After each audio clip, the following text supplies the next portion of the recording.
তো আজ বাবাইয়ের ভীষণ ইচ্ছা হয়েছিল পকোড়া খাবে, তো ওই জন্য বাবাইয়ের জন্য স্পেশালি পকোড়া বানিয়েছি। আর পকোড়া তো বলতে পারে না, ককোলা। বা তুমি কি খাচ্ছ? ককোলা। ককোলা তোমার ভালো লাগে? আর এদিকে দেখতে পাচ্ছ চারিপাশে বাবাইয়ের জামা কাপড় সব মেলে দেওয়া, বিকজ আজ দুদিন কোনো রোদই ওঠেনি। তো এই জন্য মানে রুমে ফ্যান চলছে, যে ওই জন্য সব কিছু দিয়ে রেখে দিয়েছি এদিকে ওদিকে মেলে।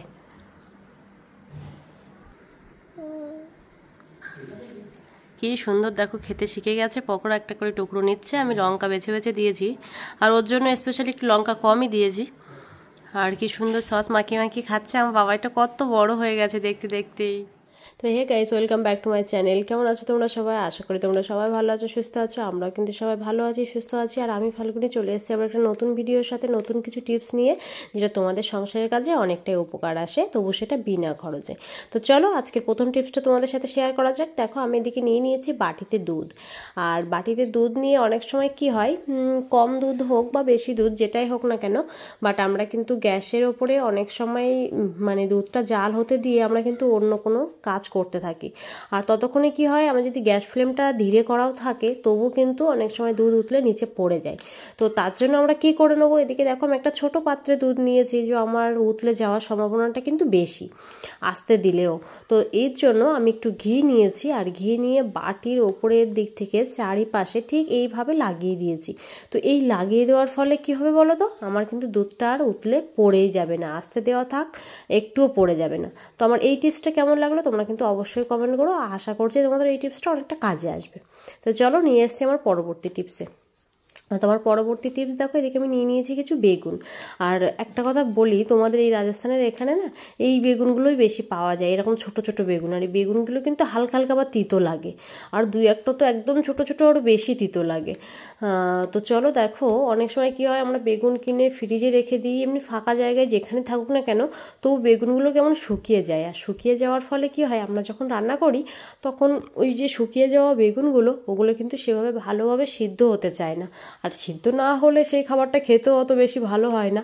তো তার জন্য কি করব, এইভাবে সেই বেগুনগুলো এইভাবে কেটে নেব। কেটে নিয়ে আমাদের ফ্রিজে যে ঠান্ডা জল থাকে, সেই ঠান্ডা জলটা দিয়ে আমি কিন্তু 10 মিনিটের জন্য এইভাবে ভিজিয়ে রেখে দেবো। তো 10 মিনিট ভিজিয়ে রাখার ফলে কি হবে, বেগুনগুলো কিন্তু একদম টাটকা হয়ে যাবে। তো চলো, আমার ওই টিপসটা কেমন লাগলো তোমরা কিন্তু অবশ্যই কমেন্ট করো। আর কে কোথা থেকে দেখছো ভিডিওটা সেটাও প্লিজ আমাকে বলো। আশা করছি টিপসগুলো তোমাদের কাজে আসবে।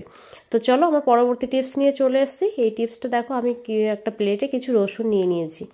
আর কি হয় বলো তো, রসুন যখনই আমরা ছাড়াই না, রসুন বলো পেঁয়াজ বলো, আমরা নখ দিয়ে এইভাবে ছাড়াই, তো ছাড়ানোর ফলে কী হয়, হাতে কিন্তু একটা বিদঘুটের মতো গন্ধ বেরোয়। আর সেটা তো একদমই একটুই আমার পছন্দ হয় না। আমার কি, সেটা সবারই পছন্দ হয় না।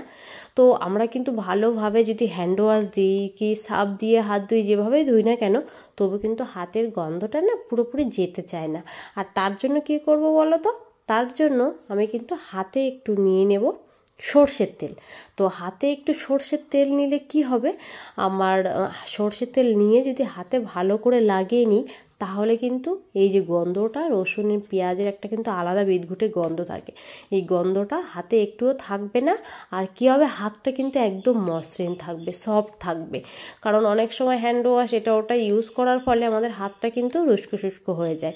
আর তার জন্য এইভাবে একটু তেল লাগিয়ে নিলে হাত ধোয়ার পরে আমাদের কিন্তু হাতে সেই রসুন পেঁয়াজের গন্ধটাও থাকবে না, আবার হাতগুলোও কিন্তু খুব সুন্দর সফট হয়ে যাবে। তো আমার এই টিপসটা কেমন লাগলো তোমরা কিন্তু অবশ্যই কমেন্ট করো, আশা করছি ভালো লাগবে। তো চলে এসেছি আমার পরবর্তী টিপসে। আর আমার পরবর্তী টিপসটা দেখো, আমি যে ওই যে বেগুন কেটেছিলাম, বেগুনের খোলাটা কিন্তু মানে এই মুখটা কিন্তু রেখে দিয়েছিলাম, বেগুনের বোটাটা।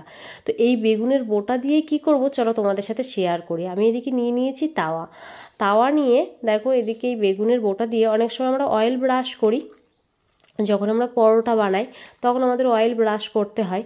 তো যদি এই বোটাটাকে ফেলে না দিয়ে এটা এইভাবে নিয়ে নেওয়া যায়, তেল বলো ঘি বলো, আমি কিন্তু একটু ঘি লাগিয়ে নিয়েছি।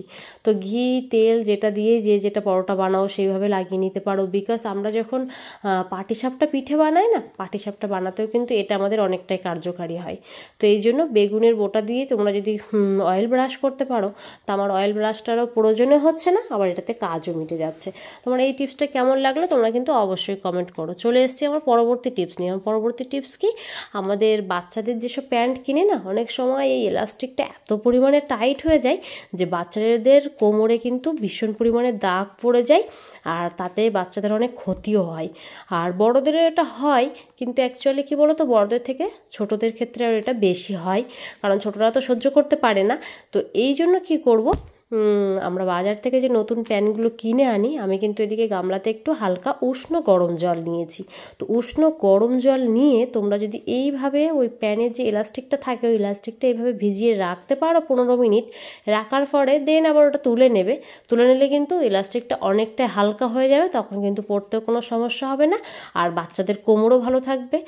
তো চলো, এই টিপসটা কেমন লাগলো তোমরা কিন্তু অবশ্যই কমেন্ট করো, আশা করছি ভালো লাগবে। তো চলে এসেছি আমার পরবর্তী টিপসে। তোমার পরবর্তী টিপস দেখো, দারুণ একটা টিপস। এই টিপসটা আশা করছি তোমাদের অনেকটাই কাজে আসবে, হেল্পফুল হবে।